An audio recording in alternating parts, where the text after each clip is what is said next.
Hola amigos, bienvenidos a un programa más de los presidenciables y la seguridad. Programa enfocado netamente a la problemática que vivimos en el país, que es el tema de la inseguridad. Preguntas que nos van a contestar los candidatos referente a casualmente esta problemática.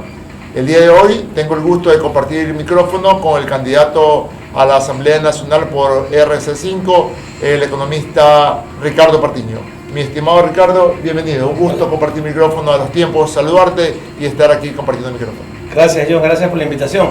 Encantado de estar en tu programa. Muy amable, gracias. Entrando en materia, ¿cuál es la visión sobre la situación actual que vivimos en materia de seguridad en el Ecuador? Bueno, debo decirte que estamos en la lona, para decirlo en pocas palabras. Hay muchas estadísticas que se pueden dar, pero la primera impresión es la más importante, la impresión que tiene la gente. No puede salir de su casa. Esto es lo que nos dicen en todos los barrios. Como consecuencia de esta candidatura he visitado todos los barrios del sur de Guayaquil y del centro sur, y la gente nos dice: quiero tener libertad, quisiera poder salir de mi casa con un poquito de seguridad. Quisiera salir de mi casa y que mis hijos vayan, aunque sea a la vereda, a jugar y a conversar entre ellos, pero no lo puedo hacer porque me muero de miedo. Eso es lo primero que hay que advertir. En segundo lugar, tal vez una cifra, solo una, John. En enero de este año ha sido el enero más violento de la historia del Ecuador, de toda la historia. Y si lo comparamos con el último y el penúltimo año, hubo 570, en algún caso, 470, 520, y ahora ya llegan a 700 muertes violentas en el mes de enero. ¿Y sabes cuántas eran en el gobierno de Rafael Correa? En los últimos años del gobierno de Rafael Correa eran 97, 95. Esos eran los niveles de violencia. Y ahora los niveles de violencia se han sextuplicado. Septuplicado. Es increíble lo que está pasando. Entonces, esta es la primera información que hay que dar, porque realmente ha desbordado completamente a este gobierno, que no ha hecho nada más que espectáculos. Casualmente, hablando de cifras, y me viene a colación a mi mente, el día de ayer justo revisaba un video en YouTube donde habla el presidente Bukele y decía que en su tiempo, cuando tenían la alta índice de inseguridad en El Salvador, decía que el 99% de los ciudadanos estaban bajo rejas, en su casa, que no podían salir, que no podían ir a un parque.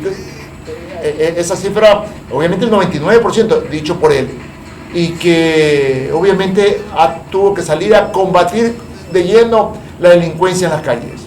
¿Crees tú que es necesario llegar a ese nivel para poner ejecución? Y no solamente sabemos que depende del Ejecutivo, también depende del Legislativo, depende del Judicial. ¿Cuáles son las medidas que usted considera urgentes conjuntamente, porque sabemos que no solamente es el Ejecutivo, para poder paliar este problema de inseguridad en las comunidades que nos vemos afectados por la violencia? Mira, tres cosas fundamentales. Una, otra vez que exista coordinación entre las instituciones que se preocupan de la seguridad del Estado. Tiene que haber un ministerio de coordinador de seguridad, que se lo comieron desde el gobierno de Moreno y lo han mantenido, para que haya coordinación interinstitucional, la policía, las Fuerzas Armadas, los servicios de inteligencia, que son fundamentales y que eso prácticamente están desaparecidos. O los servicios de inteligencia se dedican a perseguir políticos, no. Servicios de inteligencia para descubrir y detectar dónde están los que organizan las bandas y dónde están los que financian a las bandas y dónde se lava ese dinero, porque se lava en los bancos. ¿Dónde se lava? ¿Quiénes los lavan? ¿Quiénes son los responsables? Primero, la institucionalidad. Segundo, los recursos. Ya no podemos seguir con policías empujando sus carros o haciendo rifas para conseguir baterías, para que tengan baterías en sus carros, o hacer una vaca entre empresas privadas para que le arreglen los cables al carro y para poder tener amortiguadores.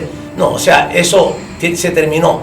Tiene que haber vamos a poner los recursos necesarios para que la seguridad tenga, para que los policías otra vez tengan municiones, que ahora les han recortado a la militar las municiones, para que tengan cómo defenderse, para que tengan chalecos, para que tengan comunicación, para que tengan vehículos. Y tercero, el trabajo coordinado en la comunidad. Nosotros impulsamos un programa que se llamaba Barrios Seguros. Ahora ha sido renovado ese nombre y creo que es muy importante, como le llama ahora nuestra compañera Luisa, le llama los barrios de paz. Y los barrios de paz se constituyen en una coordinación entre la policía y los barrios, y los dirigentes de los barrios, y las organizaciones de los barrios. Eso es fundamental tenerlo nuevamente.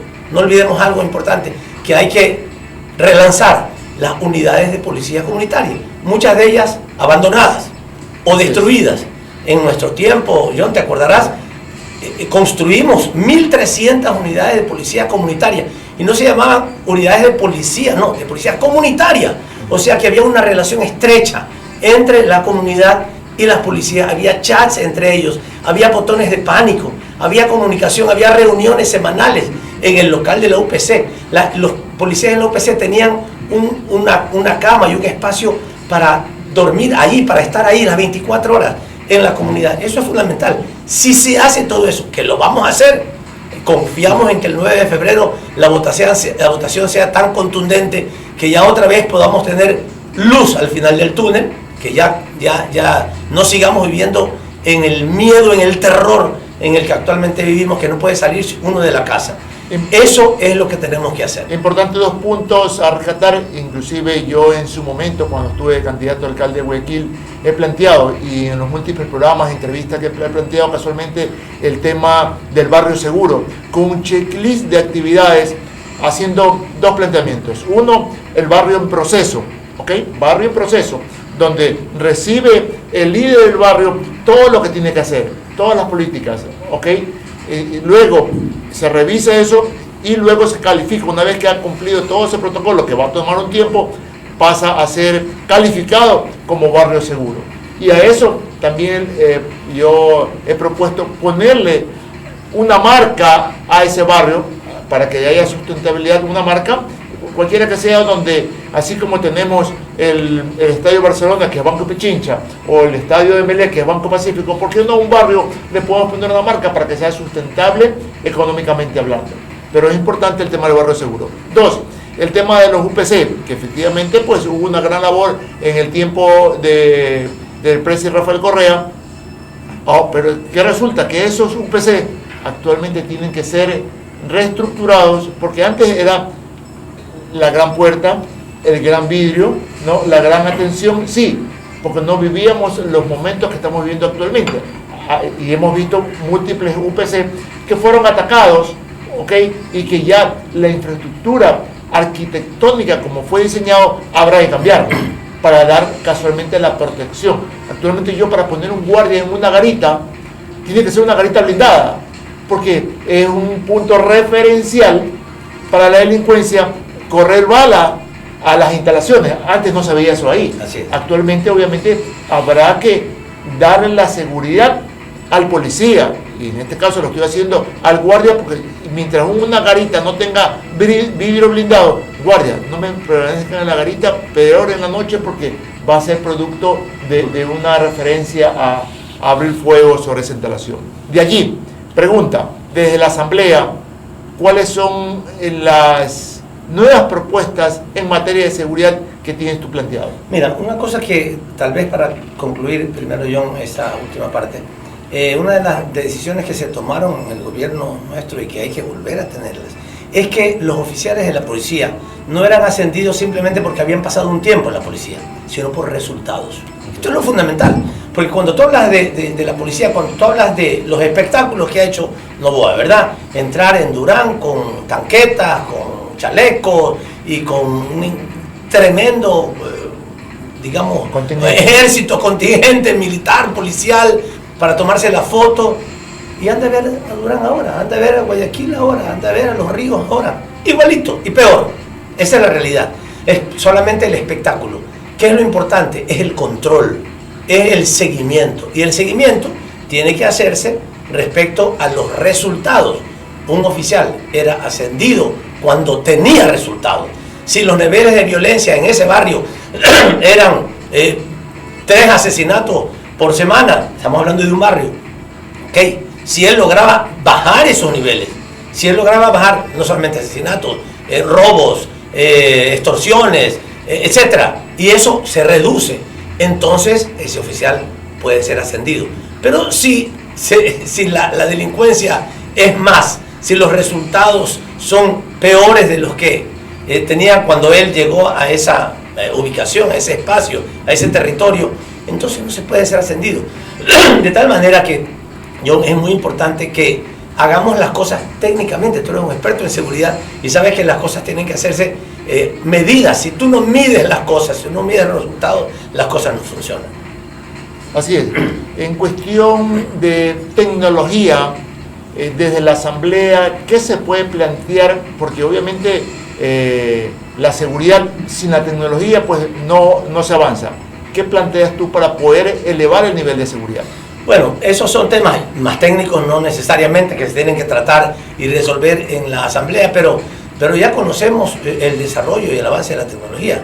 Hay posibilidades de impulsar, de instalar cámaras que tienen una mayor capacidad de identificación de las personas, de establecer cánones de identificación de las personas que nos permiten saber si hay personas que son peligrosas, hay personas que han cometido delitos, que están merodeando los barrios y que hay que cuidar sobre ese terreno, sobre esas personas.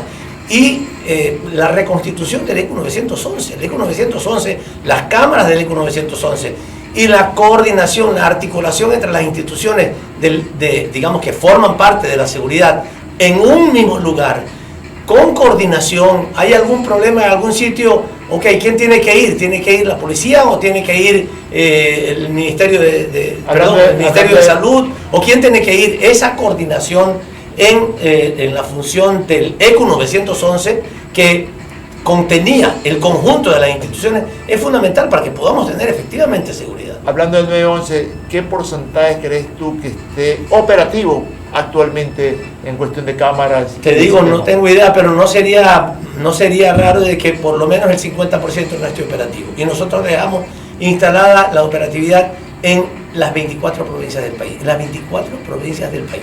Esto es importante. No en 1 o 2 o 3 lugares. Porque todo el país tiene que ser seguro. Eso es importante. ¿Qué estrategia implementaría para prevenir el tema de la delincuencia, especialmente con la afectación de menores de edad? Es una problemática que la escuchamos a diario, menores de edad, juveniles, menores de 18 años involucrados en actividades ilícitas. Mira, oportunidades. Hay cifras que son alarmantes, por acá las tengo. ¿Cuántas personas, cuántos jóvenes han dejado de ir a la escuela? Nosotros dejamos el nivel de acceso a la educación básica en 97%, se ha reducido al 86%. ¿Cuántos centenares de miles de niños ya no van a la escuela? Y después de eso a la universidad, más aún. O sea, el nivel de crecimiento de la cantidad de gente, de niños y de jóvenes que no pueden ir a la escuela porque no hay condiciones, porque han cerrado cupos, porque han puesto límites a la entrada, porque ahora hay que pagar lo que ya en nuestro gobierno se dejó de pagar, que son las famosas contribuciones voluntarias que ahora otra vez están, y si algunos padres no pueden poner esos recursos, entonces son mal vistos, y no hay recursos en las escuelas, que también habíamos dejado caja chica para que se arreglaran los focos, para que se arreglaran los baños, para que se arreglaran las chapas, para que se arreglaran los problemas que se habían suscitado en las escuelas. Todo eso se terminó con este gobierno y con los 2 anteriores gobiernos. Eso hay que recuperarlo para que la gente pueda tener acceso. Pero más importante, aún más importante, no solamente el acceso, sino que cuando los niños van a la escuela puedan tener uniformes, puedan tener libros, puedan tener alimentación escolar. John, ¿sabes cuándo entregaron los libros? No todo el mundo lo sabe, por eso hay que decirlo. ¿Sabes cuándo entregaron los libros de este año, del año lectivo de la costa, en Guayaquil? En diciembre, John. En diciembre. La gente no lo sabe, porque la gente que tiene recursos compra los libros, no tiene problemas, que si tienes tus hijos en colegios o en escuelas privadas, pues lo haces directamente. Pero las personas que no tienen recursos, y hablamos de un crecimiento de la pobreza impresionante en nuestra ciudad, pues en diciembre entregaron los libros, como hicieron los muchachos, para estudiar desde mayo hasta diciembre, sin libros. Si les das condiciones a los chicos, a los jóvenes, para que entren a estudiar por un lado, y a los jóvenes que son mayores, a los que salen del colegio o a los que salen de la universidad, les das oportunidades de trabajo. Por eso el programa estrella de nuestro gobierno, el gobierno de Luisa, va a ser Mi Primer Empleo. Jóvenes que no han tenido empleo antes, que 50.000, no estamos hablando de 500, de 1.000, no, 50.000 jóvenes durante un año entero tendrán trabajo en la empresa privada, financiado en la mitad por el Estado ecuatoriano, de tal manera que esa gente tenga por primera vez una oportunidad laboral, tenga una experiencia laboral y pueda entonces acceder a empleo en adelante. Además del crédito y muchas otras cosas que en el gobierno de Luisa González vamos a implementar para que no pase esto, para que no tengamos un montón de chicos y de jóvenes en las calles no sabiendo qué hacer y por supuesto siendo presa fácil de las bandas delincuenciales. Mi estimado Ricardo, sabemos que en todos los países del mundo, y tal vez hasta podemos generalizar en ese sentido, no existe solo la policía, por ende existe, aparte de la policía, fiscalía y jueces para obviamente evaluar el trabajo de la policía. Si todos los policías del mundo fueran efectivos, obviamente no tendría que pasar pues a un proceso judicial, a un proceso de fiscalía o cosas por el estilo, ¿verdad? Y obviamente pueden cometer errores y por eso también están los derechos humanos. ¿Qué planteas tú casualmente para elevar el nivel de justicia que todos los ciudadanos a diario nos quejamos, ¿verdad? Con personas que son capturadas, recapturadas y que tienen tanto currículum delictivo, para que casualmente elevar el nivel de la justicia, para que casualmente, obviamente no suceda esta problema? Mira, es increíble el nivel de corrupción. El nivel de corrupción que viene desde hace mucho tiempo atrás, por supuesto, en la función judicial. Es increíble. Eso lo sabe todo el mundo, se lo digo en su cara a todos los ciudadanos. Todos sabemos que en el sistema judicial ecuatoriano y en el guayaquileño también, para meter preso a alguien tienes que tener plata. Le pagas al juez, le pagas al fiscal y lo meten preso. Para sacar a alguien, aunque sea delincuente, tienes plata y con plata lo sacas. Con la plata va el mono. Para atrasar un proceso, dejarlo pateado para el próximo año, que a lo mejor ya hay otras condiciones, todo está tasado, parece un menú. Para esto de aquí te cuesta tanto. Quieres que te postergue un proceso una semana, te cuesta tanto. Quieres que te lo deje para un año, te cuesta más. Quieres que libere a tu preso, entonces ya son $50.000. Eso es lo que está pasando, tenemos que depurar. No es una cuestión solamente de algún cambio, digamos, un retoque, una pinturita. Hay que depurar el sistema judicial que está corrompido hasta los pies, esa es la verdad. Y tú me dirás, pero hay jueces honestos. Claro, seguro que hay jueces honestos, como hay policías honestos, pero hay también mucha corrupción y eso hay que terminarlo. Hay que hacer un proceso de depuración y de reconstitución de la confianza en el sistema judicial ecuatoriano. Hablando de depuración y de confianza, casualmente en el gobierno de Rafael Correa fue donde más impulsó el tema del uso de polígrafo. En ese tiempo, tanto se habló, obviamente, y se fue haciendo eco, hasta el punto que actualmente ya existe ley y reglamento para los exámenes de honestidad, tanto para la Policía Nacional, Fuerzas Armadas y la función judicial. Lamentablemente, en el tema de la función judicial, en la misma ley estipula de que el Consejo de la Judicatura hará el reglamento. Yo he leído el reglamento de policía, he leído el reglamento de Fuerzas Armadas, pero ¿qué resulta? Que en el reglamento de la función judicial habla de que se va a evaluar capacidades, actitudes y destrezas. Y eso no tiene nada que hacer con un examen de confianza. Así es, claro, ¿Okay? Por supuesto. Entonces hubo mucha polémica pública por el hecho del reglamento. Esto obviamente creo que desde mi punto de vista habrá de cambiarlo. Fuerzas Armadas, especialmente Armada del Ecuador, tiene ya 10 poligrafistas que fueron pagados por la Embajada Americana y tienen los equipos poligráficos. FAE no lo tiene, Ejército algo tiene. ¿Tú crees que debemos de seguir creciendo en el tema del uso de la tecnología con herramientas como el polígrafo para casualmente poder evaluar a las personas no solamente en policía, no solamente en Fuerzas Armadas, en función judicial, sino en el gobierno en general? Por supuesto que sí. Solamente imagínate que vas a la función judicial y le tomas la prueba de confianza de la verdad o mentira y le preguntas a muchos miembros de la función judicial, jueces, fiscales y en personal, ¿usted ha tomado plata de alguno de los casos? Por los casos que han venido? ¿Usted ha recibido plata por liberar a algún delincuente? Y vas a ver cómo saltan los polígrafos. Por supuesto que hay que hacerlo, y en algunos lugares en donde dice que ya se ha instalado, recién se habrá hecho porque ya eso dejó de usarse. O sea, apenas terminó nuestro gobierno, dejaron de usar el polígrafo, el detector de mentiras, que nos permitía justamente poder evaluar en la realidad qué estaba pasando en nuestras fuerzas policiales. Y claro, en el sistema judicial es fundamental, porque ahí es donde más corrupción hay. Inclusive, yo soy un poligrafista de hace más de 20 años y un hombre de la seguridad hace más de 35 años. Y cuando Rafael Correa salió a dar fe y testimonio de los exámenes de polígrafo, obviamente no estaba la ley en ese momento, pero ya era la palabra él.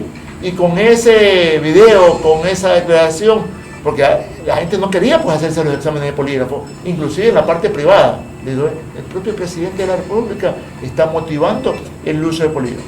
Y actualmente no hay nada que hablar en el sentido que a buena hora está la ley y reglamento. Y me he reunido con miembros de Fuerzas Armadas, casualmente dando asesoría de cómo implementar y cómo llevar adelante este proceso. Proceso que, por ejemplo, lo que sucedió en Montecristi ya hace como 4 años aproximadamente, fue tremendo. Procesos donde dentro de la Infantería Marina se han perdido fusiles y eso está claro de que es personal interno, no se trata de un asalto, robo o de una situación interna.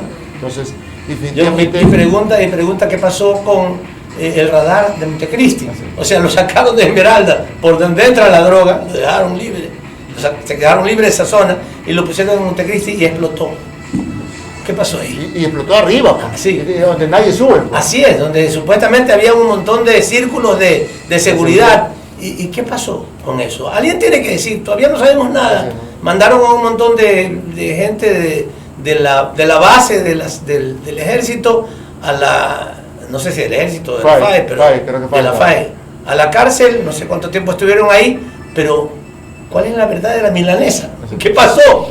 ¿Qué pasó con una cosa tan importante como un radar carísimo que lo dejamos explotar? ¿Quién lo hizo explotar? Creo yo que yo en 3 días, por poner como máximo, tendría yo un diagnóstico habiendo investigado a 15 personas, 5 por día. ¿Y cuánto tiempo ha pasado? 6 años, aproximadamente, sí. Entonces, desde el gobierno de Moreno. Por lo menos para tener un diagnóstico y ver cómo enrumbo la investigación, y de los 15 puede que 3, 4 estén involucrados, 1, no se sabe. Y la pregunta, ¿qué hizo la fiscalía?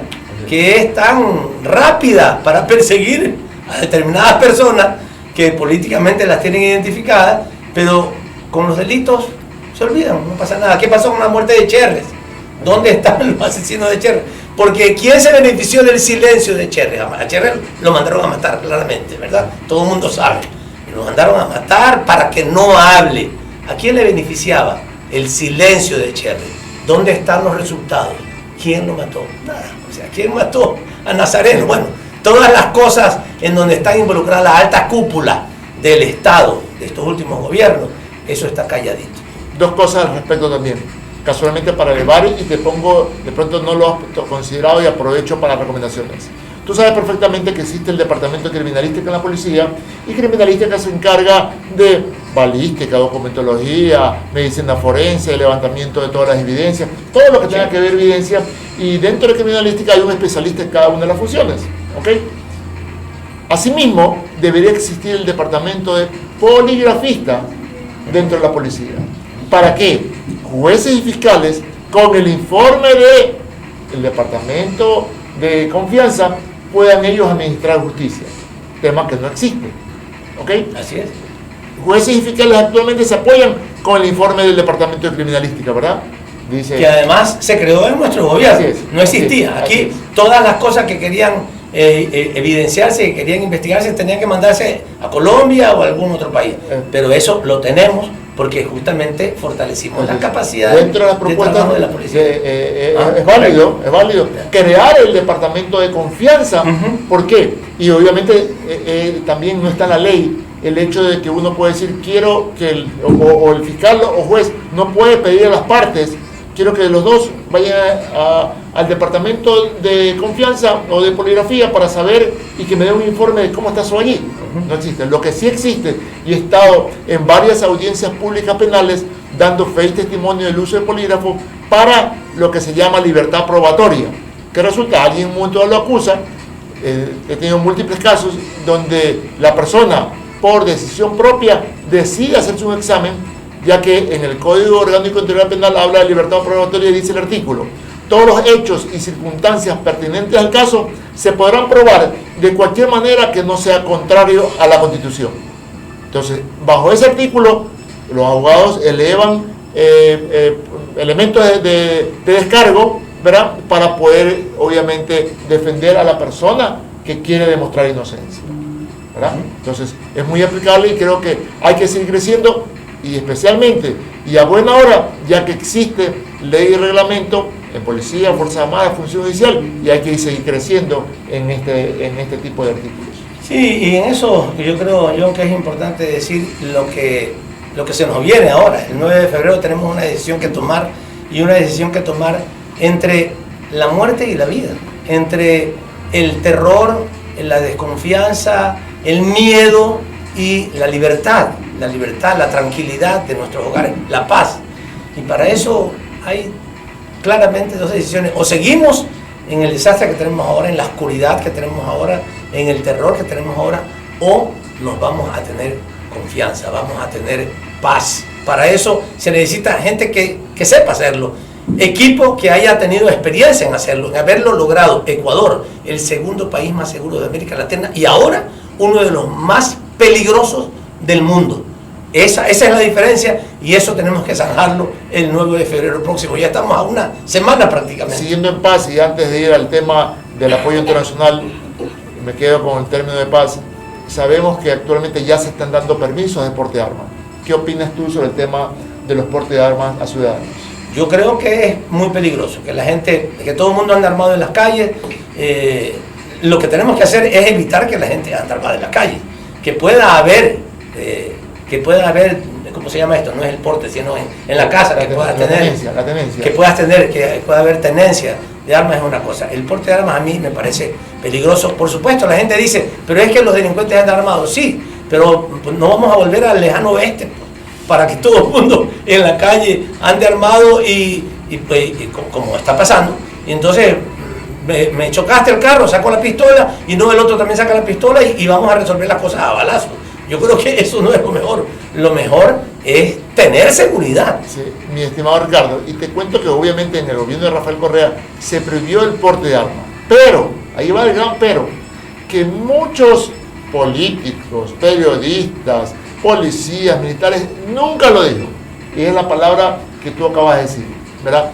Se eliminó el porte, pero se abrió el tema de la tenencia. ¿Ok?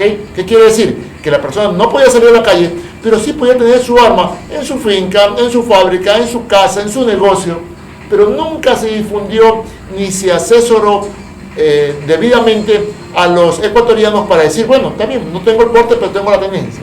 Legalmente, sí, en ese sentido. Entonces, creo que faltó esa difusión. Actualmente ya sea, porque para todos era nuevo el tema del término tenencia, ¿verdad? Es tan igual como que tengas tu carro, pero no lo puedes sacar. Lo puedes prender, hacer uso del carro, subirte en el carro, pero no lo puedes tener en el garaje. Asimismo, con un tema de armas, es solamente una analogía, pero definitivamente, actualmente, dos cosas ya se están dando, pero antes de llegar a ese punto, dos cosas.